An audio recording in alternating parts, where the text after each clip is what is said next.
Welcome to the Genius Factory. Enjoy the video. In this video, I will show you how to make delicious shrimp balls for soup. First, let's gather our essential ingredients. You'll need about 1 pound of fresh shrimp, which is the star of our dish. Also, prepare your aromatics such as fresh ginger, garlic, and green onions to add depth. Don't forget cornstarch, 1 egg white, and a dash of sesame oil for perfect texture and flavor. Now, let's prepare the shrimp. Begin by peeling and deveining all the shrimp, then pat them very dry with paper towels. This step is crucial for a good texture.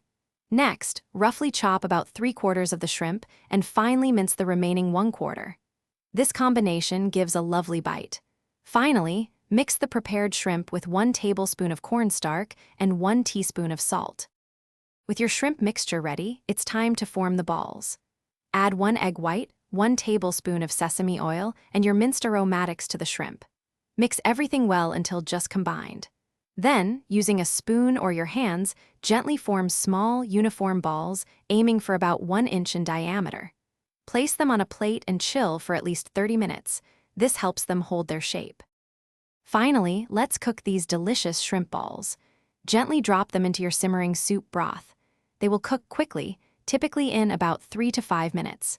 You'll know they are ready when they float to the surface and appear opaque all the way through.